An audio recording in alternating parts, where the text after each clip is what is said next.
Hi, everyone. Thank you for joining us today at Conversations with State Chiefs. We're going to go ahead and get started. We're really excited today to have so many great guests joining us. This is the first in a series of webinars titled Conversations with State Chiefs, and today we are thrilled to be joined by Superintendent James Lane of Virginia, Superintendent Mark Johnson of North Carolina, Superintendent Molly Spearman of South Carolina, and Dan Weisberg, the CEO of TNTP. We also have here the Hunt Institute President and CEO, Dr. Javed Siddiqui, and you're going to hear from him in a couple minutes. After our welcoming remarks, you're going to hear from our panelists for about 35 minutes, and then we'll pivot to a Q&A with the audience. If you have any questions throughout, please feel free to submit them using the Q&A feature. There's a Q&A feature at the bottom of your screen, and it will send the question directly to us so that we can try and get it answered for you. I'd now like to turn it over to Dr. Javed Siddiqui, the Hunt Institute President and CEO, and he's just going to provide some brief welcoming remarks. Special thanks to our, okay, can you hear me? Yes, you're good. Okay, sorry, I got a note that I was muted. A special thanks to our panelists today. I really appreciate, I know how busy all of you are trying to negotiate these waters, so I appreciate your time during this very interesting, unprecedented period of our nation's history we're all dealing with.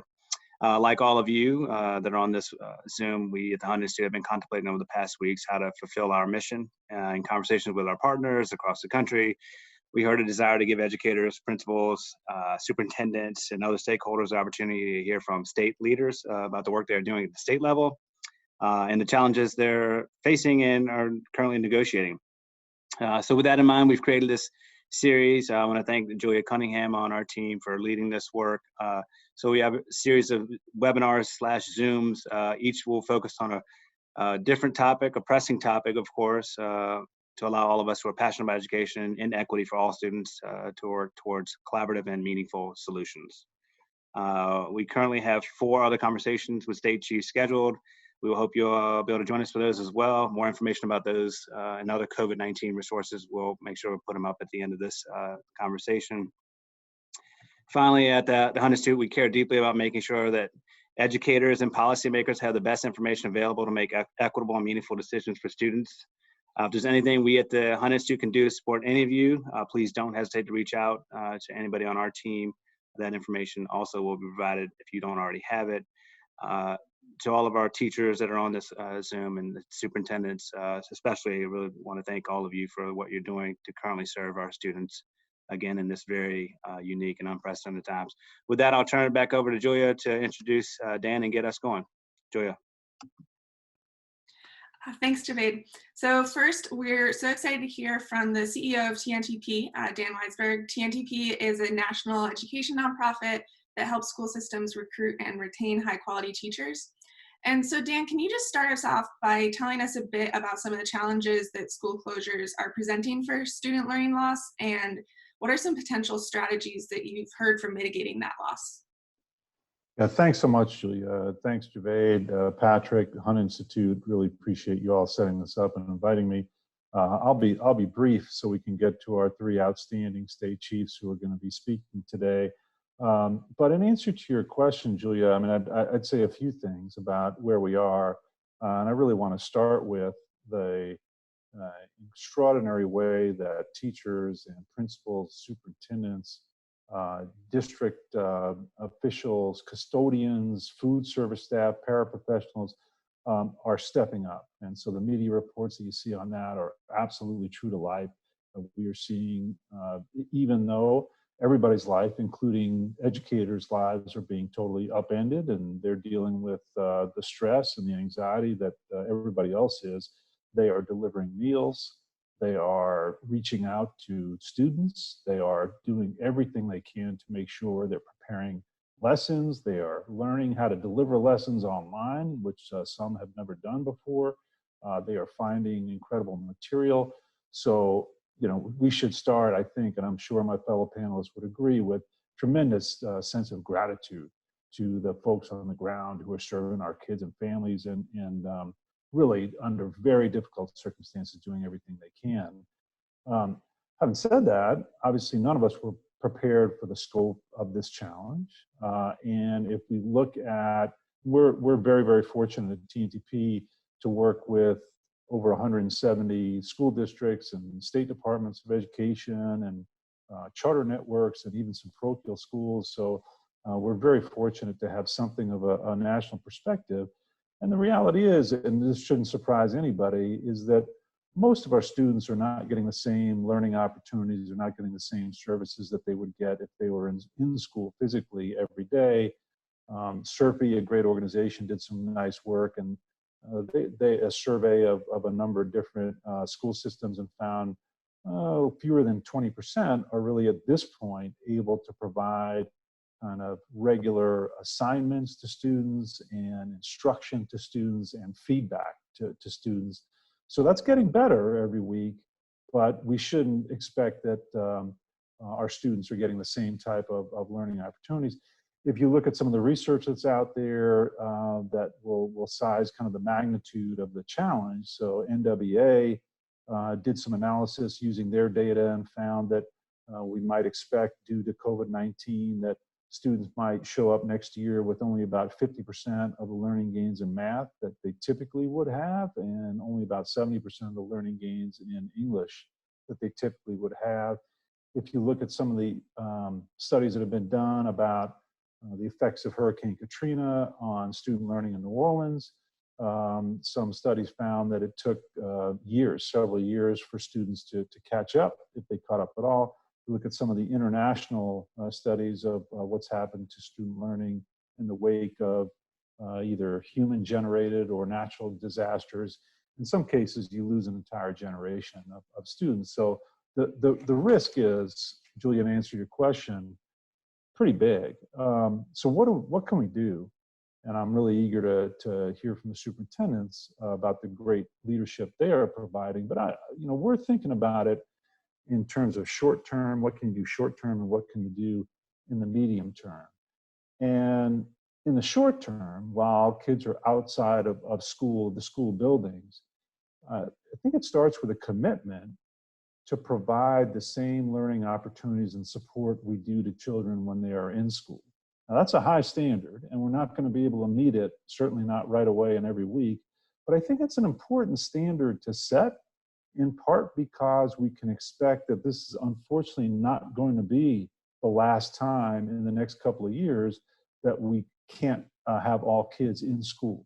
We're going to need to rely on out-of-school, at-home learning.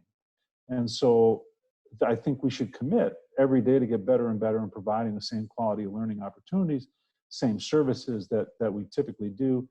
And at a minimum, let's commit to contact every student every day to both check on wellness and have a two-way communication. That might be by text, that might be by Zoom, that might be by FaceTime, to check on wellness and to check on learning opportunities.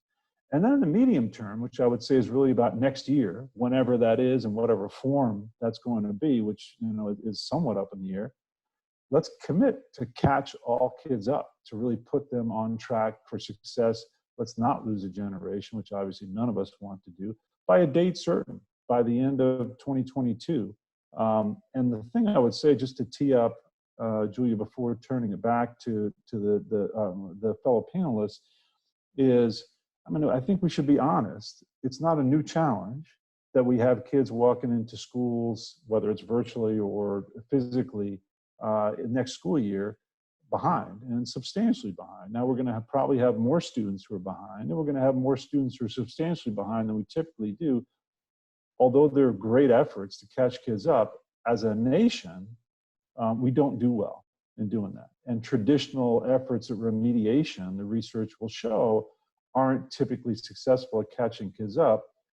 So what we're advocating for, which is a big challenge, we totally realize because we're in the trenches with educators every day, is that we really commit to improving our efforts at remediation, at really ensuring that all kids are getting access to really challenging, rich, relevant, grade appropriate lessons consistently, and that we actually do give kids a chance to catch up and succeed. Now, that's easy to say, very hard to do, but I think if we really start committing to that challenge now, we're going to start next year in a better position, not perfect, it's going to be messy, but a better position, and we will get better at making sure kids are catching up as we move forward. So that's what I would say, and really eager to hear what the superintendents have to say about it.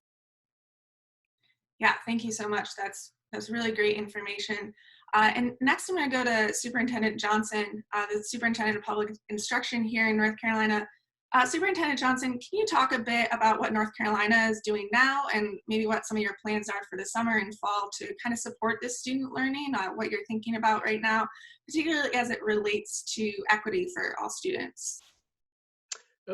Well, thank you. This is truly, without having to even say it, an unprecedented time. And obviously, the first equity gaps that showed during this crisis were the ones that we already knew were there and were there pretty significantly. They just were exacerbated during this time, and that was the connectivity gaps. And we already knew about the homework gap. We already knew that you have different access to high-speed internet depending on where you live in the state of North Carolina. Also on how many resources your family has, whether you have high-speed internet, even if there is the connection, or even if there is, or you have a device in order to access that digital remote learning, which is really seems to be one of the biggest tools that nationwide we've been pivoting towards. One way we are trying to overcome that immediately is obviously physical remote learning. In our more rural counties, we have superintendents who are mailing classwork to students. We are using school buses to run their routes and drop off physical materials to students and pick them up the next day. Obviously, that's going to lead to a huge learning loss between those who are more connected and those who aren't. And so that's a big challenge that we're going to face over the summer in how we improve those connections for all students. If, heaven forbid, we have to go to full remote learning again if we get another spike in COVID-19, or even if we have to do a balance between some students come in to school so we can socially distance at the school facility, but some students have to balance some remote learning. Maybe if you're a student who's in a high-risk category, or if you're a teacher who's in a high-risk category, you might want to actually stay at home during this time and remote teach. But what has become so glaring during this crisis, and I speak from experience as the father of a 7-year-old first grader, is that even if you are well connected, like we are here in Raleigh, North Carolina, we've got high-speed internet, we've got every device that you could even imagine that we can put in front of our daughter, there is absolutely screen fatigue. By this point in remote learning, teachers and students are tired of doing everything over a screen. I know state superintendents have been on screens, and everyone is remote working on screens. Everyone is getting screen fatigue, and that's a real thing that everyone's learning. I mean, it wears you out being on the screen. But also, we're finding that, going from 0 to 100% remote learning overnight has not just been a struggle for students, it's not just been a struggle for teachers, it has obviously been a huge challenge for parents, especially parents who might have to remote work. And then while they're remote working, they're balancing that with students remote learning. Our healthcare professionals who are going into work every day and they're on the front lines, their students are having difficulty with remote learning. This is also a gap in our ability that's going to lead to a learning loss. So what we are doing proactively is here in North Carolina, and I know in Virginia, and we've been talking as state chiefs about moving from the reactive mode of the past month into the proactive mode of how do we get stronger for the fall and how do we finish stronger. And so we have some task force that are setting up nationally about how we're going to re-enter school. We're about to launch our own here in North Carolina about how we start talking about being proactive and coming up with the solutions of how you do appropriate social distancing to get those students back into the classroom, because we know we can't replace that, but balancing that with improved remote learning. So those are conversations we're starting to have, and we're very excited about being able to move into the proactive phase instead of the reactive phase, but that doesn't mean that these are going to be easy challenges to solve. Great, thank you so much. And before I turn it over to Superintendent Lane, I just wanted to know, I see that there are a few hands up in the attendees section. If you have any questions, please go ahead and submit them in the Q&A. Just for logistical purposes, we've made it so that not all 289 lines get unmuted. So if you could enter those in the Q&A, we'll try to get to them as soon as possible. And with that, Superintendent Lane, how about you? Can you talk a bit about what Virginia is doing right now and is planning to do to support student learning?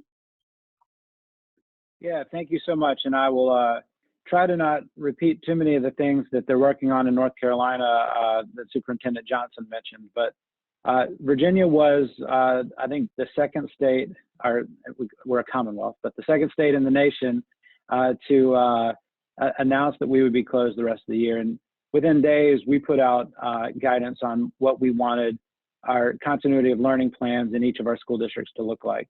And so as we're thinking specifically about equity, one of the things that we asked our schools to do was to document all of the missed instruction that students had missed and make plans to recover that instruction.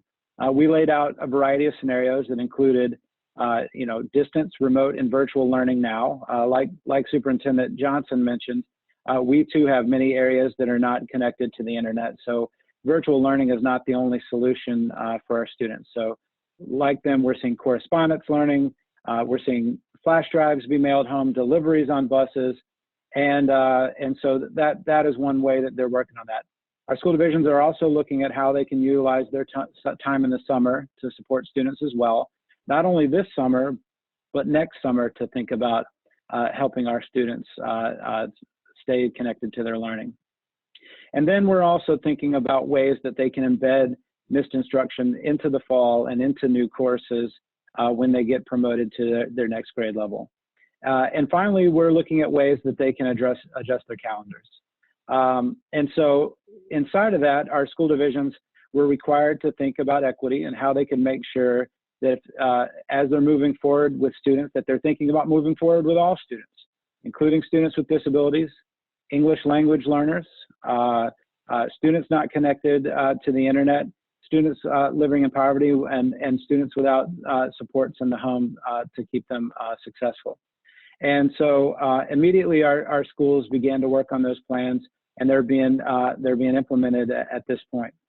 Of course, we have many heroes out there to share stories about. Our food service workers and what they're doing to get our students meals is an essential component of our instructional program, because hungry students can't learn, and we need them to maximize their potential as much as possible during this time. And so our bus drivers with delivery of meals, or those that are on the front lines handing those meals out and drive-through settings have just done heroic work, and our teachers to stand up these remote learning programs are incredible.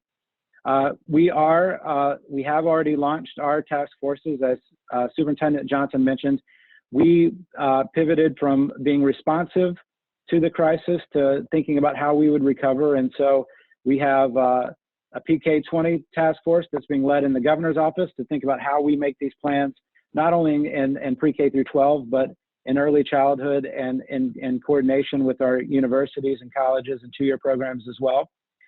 We have at the DOE a recovery task force that's just thinking about all the different scenarios and plans that we have to make for the time that school does reopen. We have an accreditation task force. We have a unique state accreditation system that lays side by side with the federal accountability requirements. And they're thinking about, with the impact of not having assessments this spring, which thanks to USCD for waiving those, how we can continue to think about accreditation for our schools and get a better sense of how our students are doing upon the return.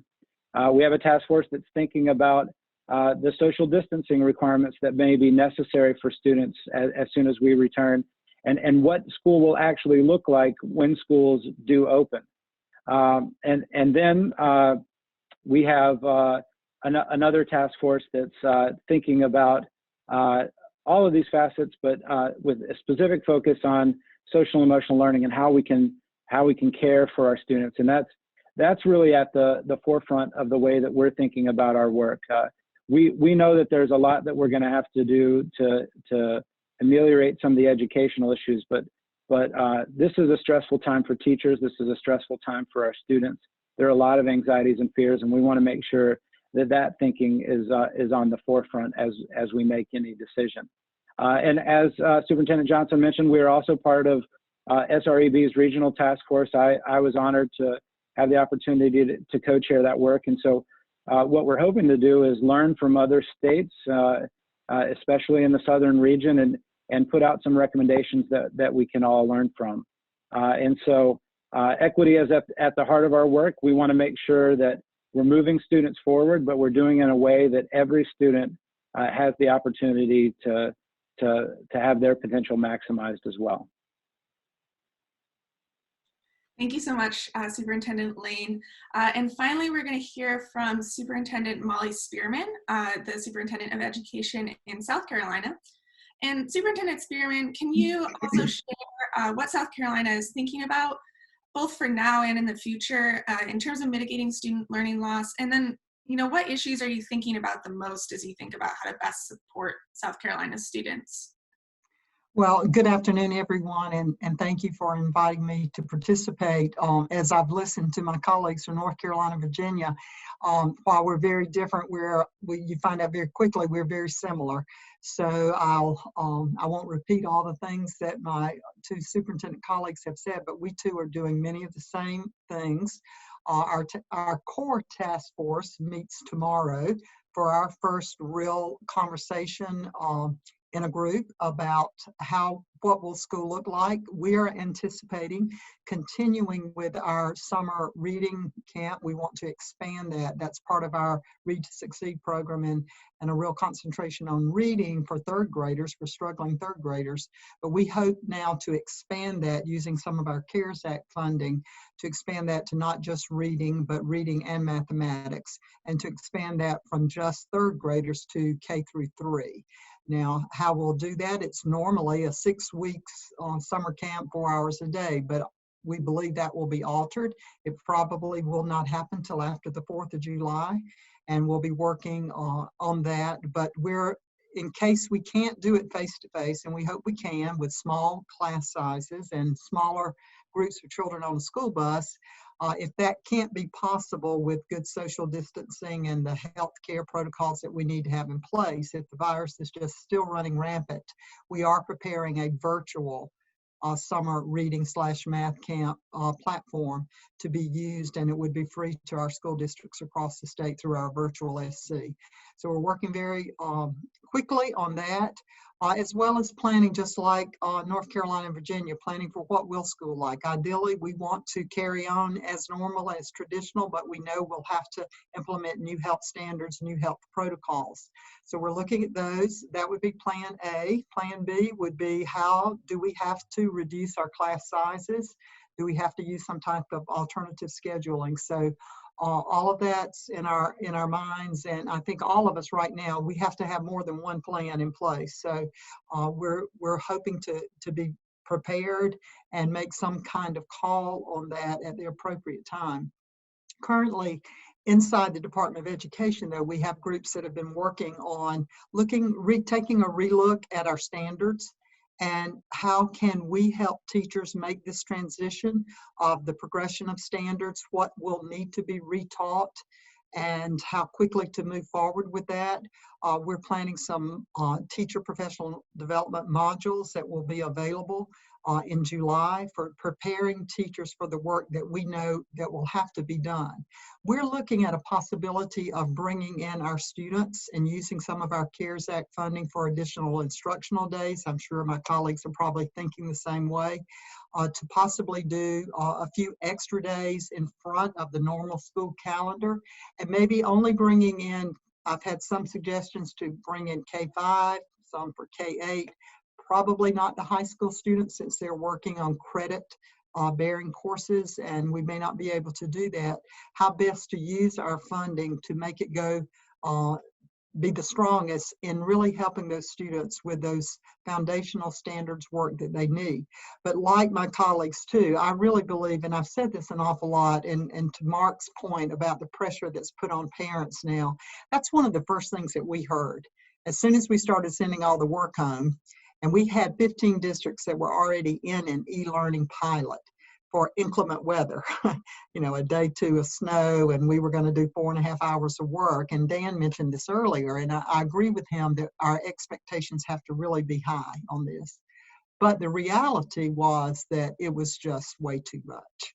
It was way too much for parents. I got some heart-wrenching emails from healthcare workers who were coming home, and we had said, you got to do 4.5 hours of work every day and turn that in the next day or by 10 o'clock p.m. at night. And we had to make some adjustments. Now, to some, it may appear that we were relaxing standards, but I don't think so. I think we were just a reality check of what can be done and can be done well, at the same time reserving the emotional sanity of our students and their families. So it has been a really difficult situation, but we've learned so much. I really applaud the teachers. I don't know that I've ever been more proud to be part of education, because to look at all the different professional communities that are involved with this, absolutely the healthcare workers have stepped up. But boy, our educators have stepped up and showed to the world and to our communities how professional they are, how compassionate they are, and how quickly they can, as the old teacher evaluation programs, we can monitor and adjust. And we've done that. So we're looking again. We have the same issues. I've been spending a lot of my time, just most of today, even working with the telephone providers, cable providers, electric cooperatives, all the different groups that can help us. We know we cannot fix this digital divide in a month or maybe even over the summer, but it has certainly brought this topic to the forefront in South Carolina, because we do have a digital divide. And unfortunately, that divide usually lands to the negative in the places where students need it the most. And our students that we already know are behind, Dan, as you mentioned, high poverty areas. So it is a tremendous challenge, because for us, we closed our schools on March the 16th, the Monday, March 16th. Our children have lost 30% of their school year, just like the other states. That's incredible when you add on it the children who are already behind. So those are our top priority to work on over the summer. During this time, our top priority was the seniors and making sure they got graduated, and then giving the highest quality work that we could to all students. And it's gone really well, but there are holes, and working toward correcting some of that.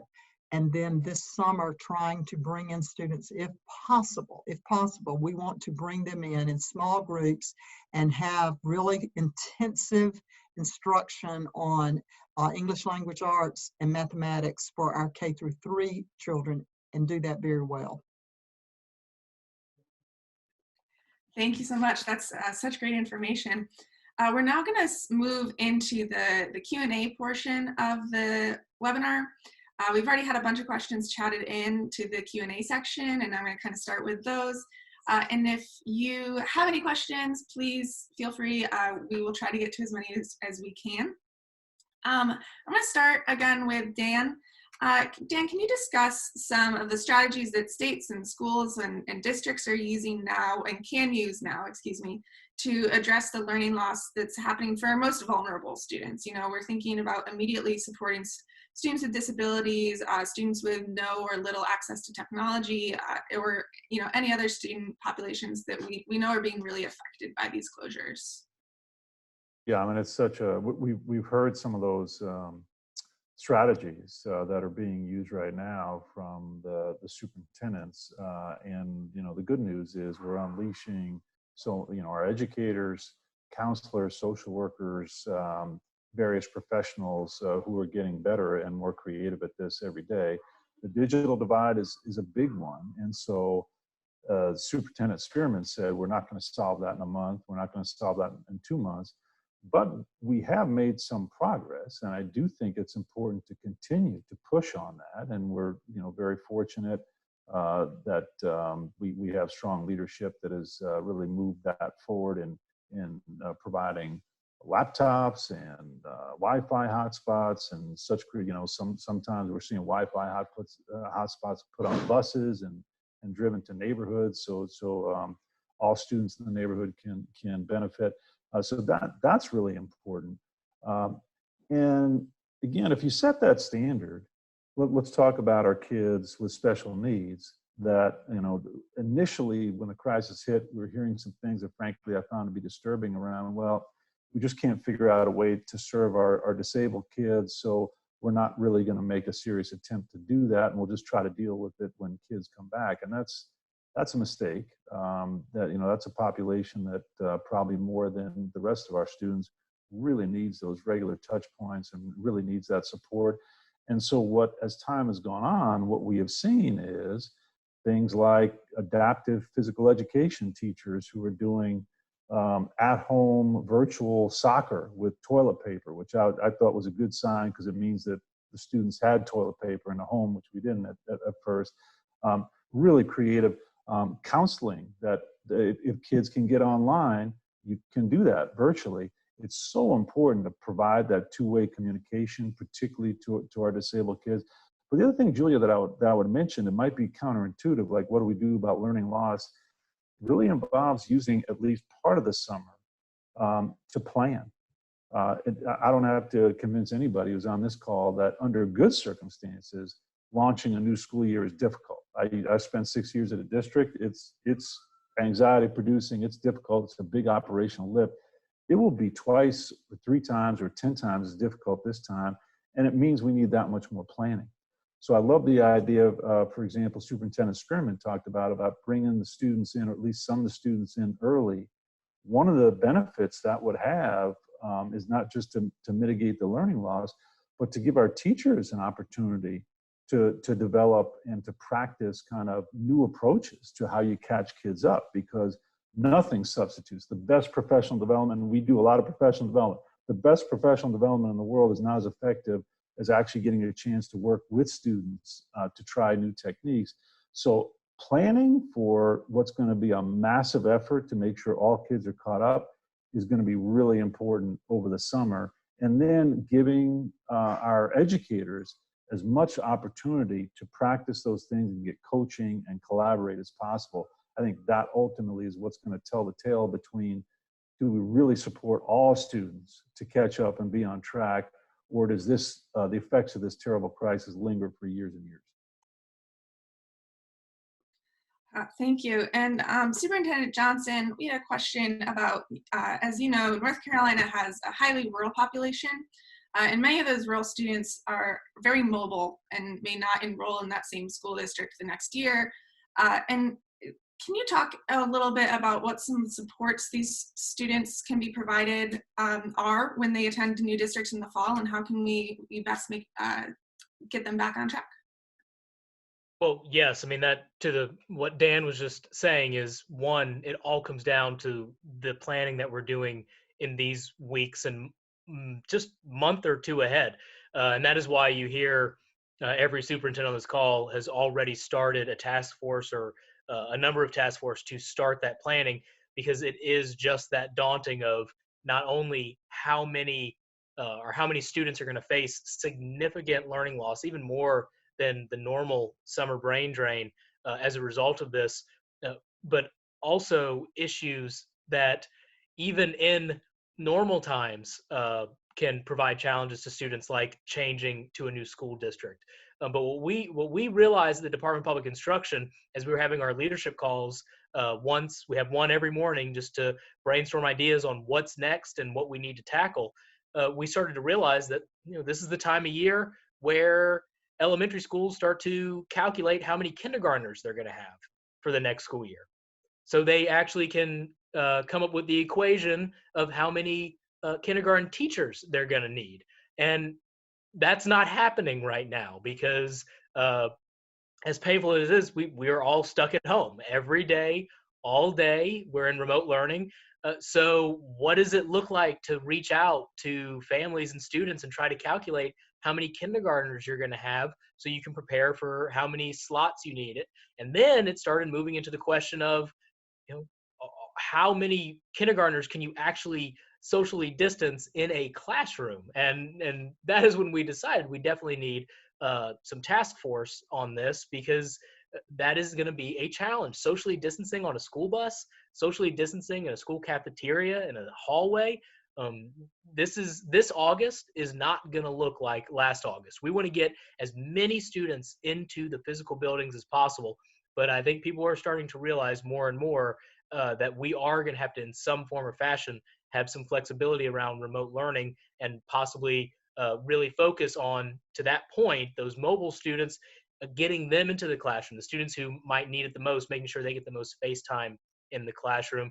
These are all in the very early stages, but it goes to something that Dan talked about at the very beginning of this panel, and that is being able to meet the students where they are when they come back in for the fall. And if you are someone who listens to a lot of these panels, you know for years we have been kind of dabbing our toe into the waters of competency-based education, and how we can figure out on how we allow students at their own pace to be able to master a topic or subject or standard before moving on to the next, instead of what became more of the traditional model, by no fault of anyone, just 100 years of our system, kind of moving grade by grade based on just being in seat time, and you're just a year older.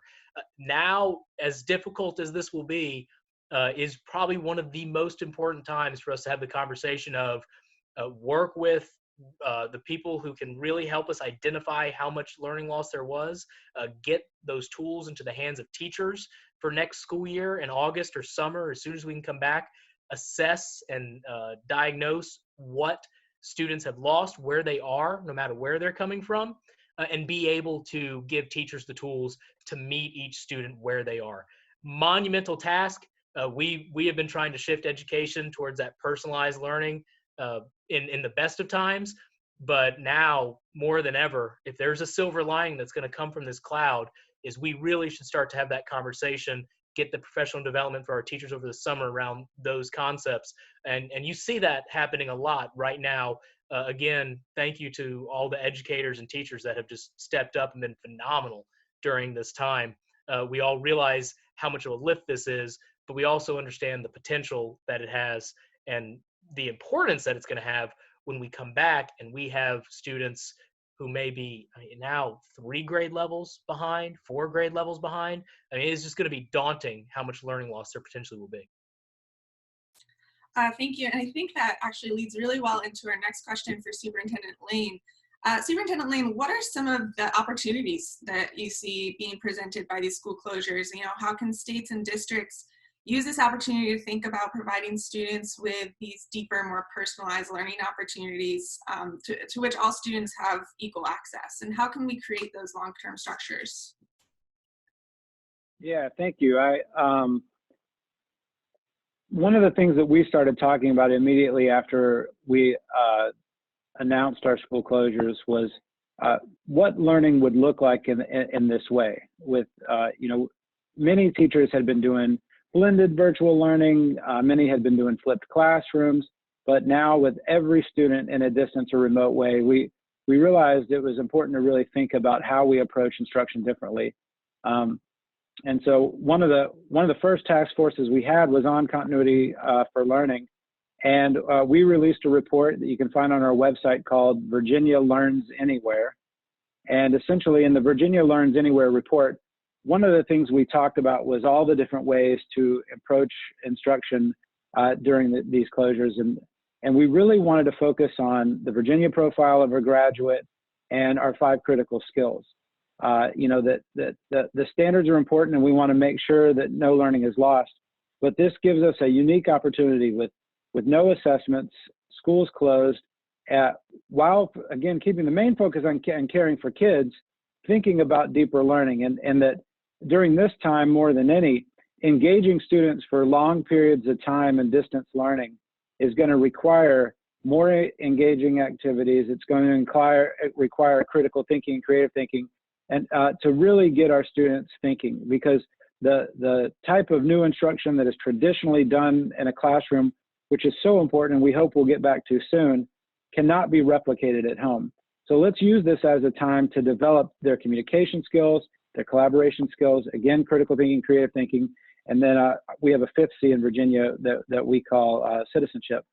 And so inside that report, we also put caps on the amount of time you might want to think about producing that work for students. You know, a kindergarten student, like was said before, should not be expected to work 6 hours a day at home while their parents are working on the computer. You know, a kindergarten student may be engaged in activities 30 to 45 minutes a day. Maybe an upper elementary student, hour to an hour half a day. With your high school students, when you get into credit, and certainly a little bit more. And so with that time, that's one of the big pieces that we've tried to encourage is use this as an opportunity to leverage the work that we've all been working on for so long to build these critical skills in students while moving them forward on concepts as much as we can so that we can be prepared for the fall. And so we've seen a ton of that. And some of the way that we've had to structure this, whether it's teachers calling in on Zooms or pre-recording, you know, that's at the heart of the way that a lot of this blended learning will happen. But certainly as we think about that process that I talked about, where you have to document every piece of the standards that a student missed and be prepared for that when students return the next school year, inherent in that is getting some sense along the way of their mastery of concepts as we've moved through this. And so one of the things I know our teachers have been doing a great job of is checking in with students. Like Superintendent Johnson, I have a 7-year-old first grader here in Virginia, and I also have a fourth grader. And you know, we're still having parent-teacher conferences with our teachers, and we're able to ask them questions about how we can move our students forward. And that, as a parent, for me, that's given me an opportunity to learn what they're seeing about our student and how, you know, during the times that I'm not on Zoom calls for work, I can support them better. And as much as possible, we can help make sure that our students are maximizing this experience as much as possible. But again, at the core of this, I think, you know, we say this all the time. Everyone on this call has probably heard it. You have to take care of Maslow before a student can bloom. And so we're really also making sure that through those check-ins, we're understanding how our children are doing, how our children are feeling, and trying to provide supports in that space as well. Thank you. And that's a good reminder that the safety and health of our students is always the #1 concern. Superintendent Spearman, can you discuss what South Carolina has seen in terms of inequity for e-learning in all geographic regions, not just rural, and what are some holistic approaches to address those inequities?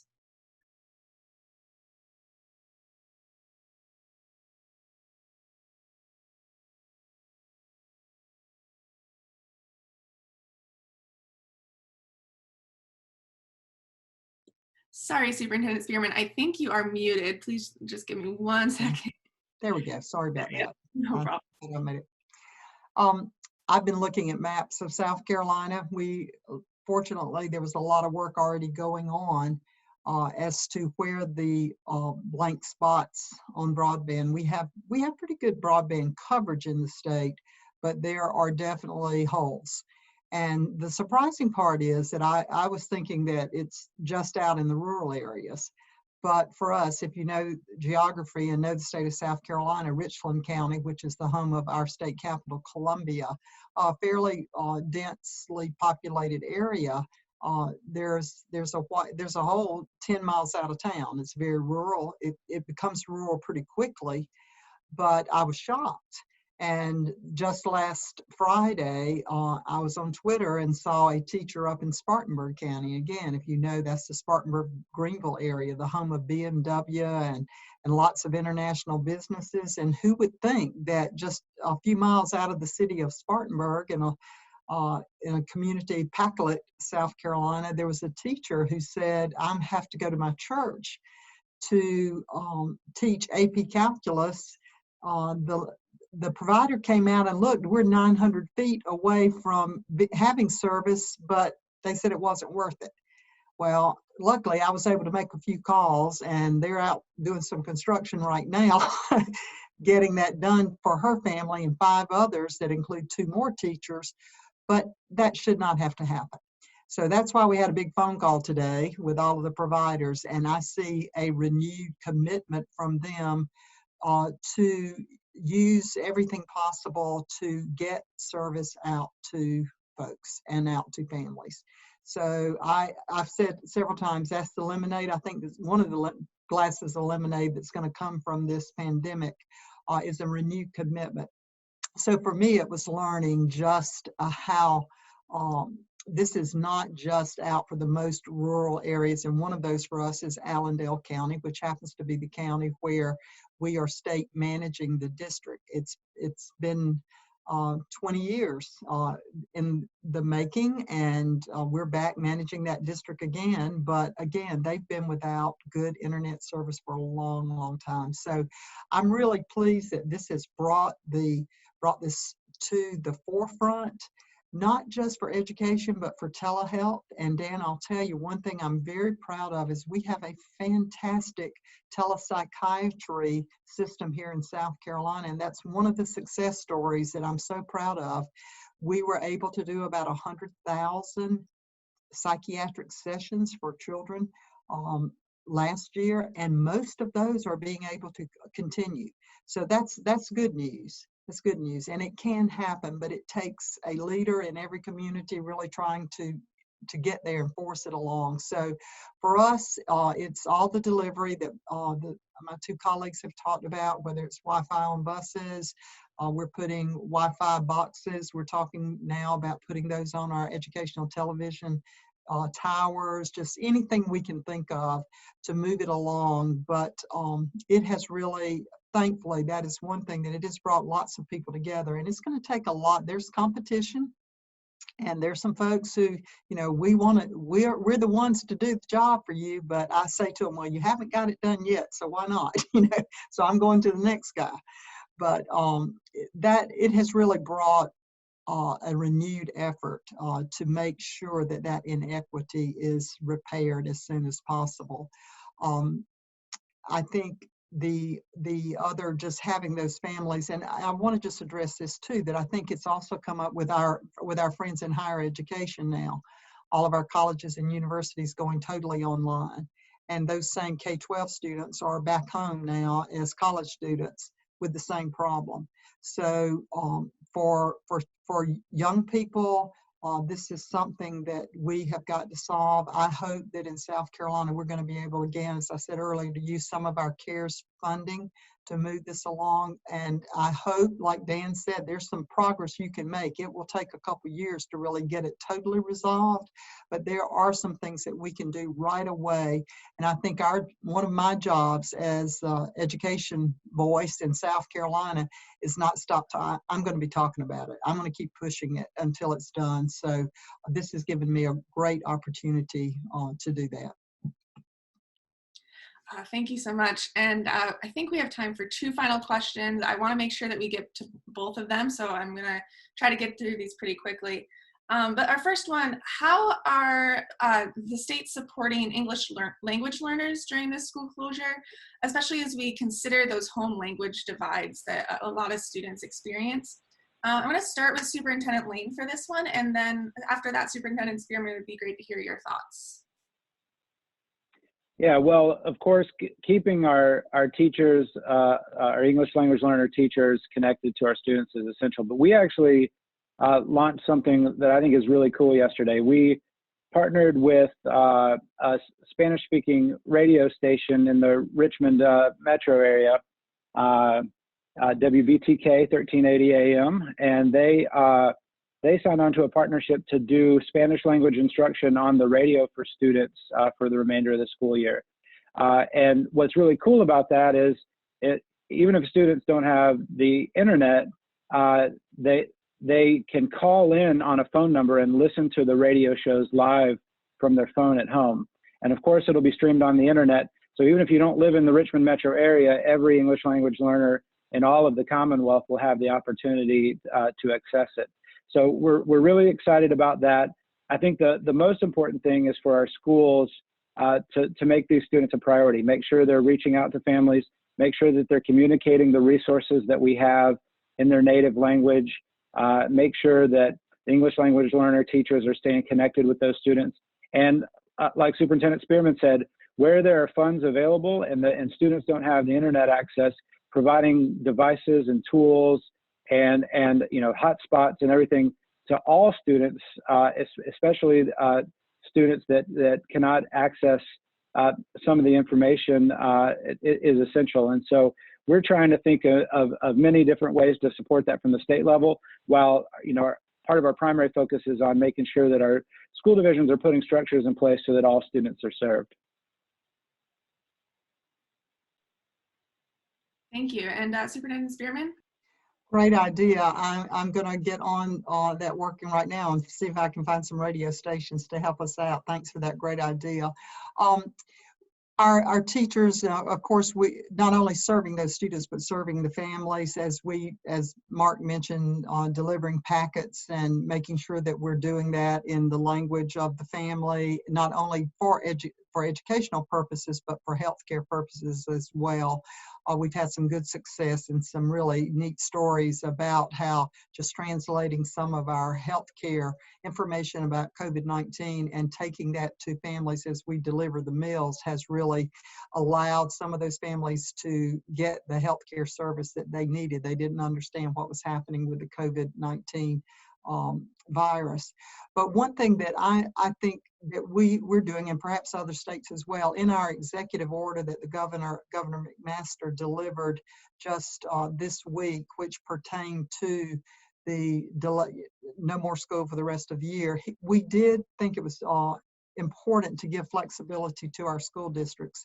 So our executive order actually said that during those final weeks of school, the final 2 weeks and over those early summer months, that districts do have the flexibility. There's some one-on-one learning as long as the instructor and the student maintain their social distancing and they both agree to working together, that there is some instruction that could go on. So there are some districts who are looking at offering some instruction in very, very small groups or one-on-one, working with our special needs students, English language learners, doing some of those Dial 4 kindergarten assessments that Mark talked about a little bit earlier. So we are allowing our districts to have the flexibility to do some of that using really strict healthcare protocols. So I'll carry the radio idea to them, but I hope that some of them are going to take advantage of that to work with some of these students who really have very, very special needs. Thank you. And for our final question, this one's going to be for Superintendent Johnson and Dan. Can you take just a minute to reflect as we wrap up on what long-term positive changes you anticipate seeing as a result of the current challenges that we're facing and what we're working to overcome? I'll start with Superintendent Johnson, and then Dan, you can take over. Yes, I have to say that like everyone watching this, this challenging time has been quite remarkable in the fact that we all started the first few days of this making decisions hour by hour, maybe even minute by minute. Just so many challenges and putting out so many fires and being so responsive to the needs to get students fed and to make sure students were safe. Then moving on to decisions that were day by day to make remote learning happen. We are now coming to a place where it feels like we're going to start making decisions week by week, planning for what is next. The positives that come out of this, I think I talked about a little bit already. This is really a time to acknowledge that we can implement a system. It's going to take a lot of work. It's going to be a lot for parents, a lot for students, and it's really going to take our teachers to actually be the boots on the ground to implement this. But we can meet students where they are. And that absolutely is something we really need to look into coming back. Hopefully some summer programs, or if we're not coming back until the fall, really being able to use the technology that we have instead of everyone being tired of a screen, make a better balance of the screen and actual physical work, books, pencil and paper, but use the data to meet students where they are and really put them on a path that helps them work at their own pace to eventually catch up. And again, this is something that a lot of people have been looking into and talking about for a number of years now. But this really is the time for us to step up to the challenge. Uh, Again, one also highlight is just the resilience. The resilience of our educators during this time has just been absolutely phenomenal. Yes, we see the commercials, we see on the news, healthcare workers on the front line. Absolutely, we are extremely grateful. But if anyone here doesn't know it, I'm sure you all do, next week is Teacher and School Staff Appreciation Week. We really should lift up our educators unlike ever before, because what an amazingly challenging time. And we also have a lot of parents who are very frustrated. We have to remind those parents, teachers are very frustrated too. This is extremely difficult and they are working very hard. So lot of good can come out of this. It's gonna take a lot of work in the weeks ahead. I would just say quickly, I'm going to agree with everything Superintendent Johnson said. I mean, there are a lot of dire predictions right now, and look, and there's reason to be very concerned about the risk to students and families and the long-term risk. But I do really think if we take the time to plan, if we are thinking longer term, Superintendent Johnson talked about it, first making decisions minute by minute and then hour by hour, day by day. All right, now it's time to start thinking months, and soon it'll be time to start thinking years, I think, ahead. If we do that, if we get adequate resources, which I know is going to involve our friends from Washington, D.C. as well, we can really give our kids the opportunity to beat the odds and to really blow through those dire predictions. You could have 5 and 10 years from now, people looking back and saying, gosh, that was a time where there was a lot of suffering, a lot of hardship, and kids really could have been left, particularly our most vulnerable kids, could have moved further behind. But instead what we saw is the adults stepping up, the families stepping up, the kids stepping up, and the kids actually moved ahead. And we came up with something that was better than what came before this terrible crisis. So I think that opportunity is there. It's going to take tremendous hard work, but it starts with, I think, setting the bar high, setting the expectations high. I think we've all talked about that in different ways, and not assuming that it can't be done, because every time we set the bar high for our kids, they end up meeting our expectations, and hopefully that'll be the situation that we're in here. Thank you so much. And unfortunately, that's all we have time for today. Thank you to everyone who submitted questions, and we apologize that we couldn't get to all of them. There were a ton of really great questions. And thank you again to Dan Weisberg, Superintendent Spearman, Superintendent Johnson, and Superintendent Lane for joining us. We really appreciate you taking the time and for your continued partnership. We're going to post a recording of this webinar as well as some key takeaways on the Hunt Institute blog later this week. So if you would like to rewatch or kind of see a recap, please check back for that, and feel free to share it with your networks. Additionally, and I'm just going to share my screen with you for 1 second, we have some upcoming webinars that the Hunt Institute has worked really hard to put together to make sure that we're providing really relevant information during this time. So our soonest one is Friday, May 1st from 11 to 12 p.m. Eastern time, and that's a higher ed focused one, a grant maker's perspective with Carolyn Altman-Smith, Scott Jenkins, and Angela Sanchez. Our next State Chief webinar will be Tuesday, May 5th at 3 p.m. EST with Superintendent Baszler from North Dakota, Superintendent Ballo from Wyoming, and Superintendent Ybarra from Idaho. And then our other State Chief webinar is Tuesday, May 12th at 2 p.m. And that will be Dr. Eric Hall from Florida, Commissioner Morath from Texas, and Commissioner Schwinn from Tennessee. And then finally, we have another one scheduled for May 21st, and that will be with 1 p.m. with the state chiefs from Missouri, Oklahoma, Pennsylvania, and West Virginia.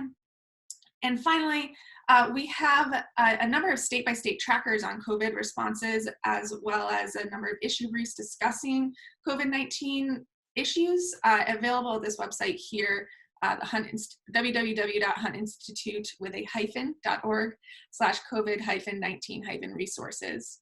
I know this was a lot of information, so if you want to stay up to date on all of this, you can follow us at the Hunt Institute or go to our website.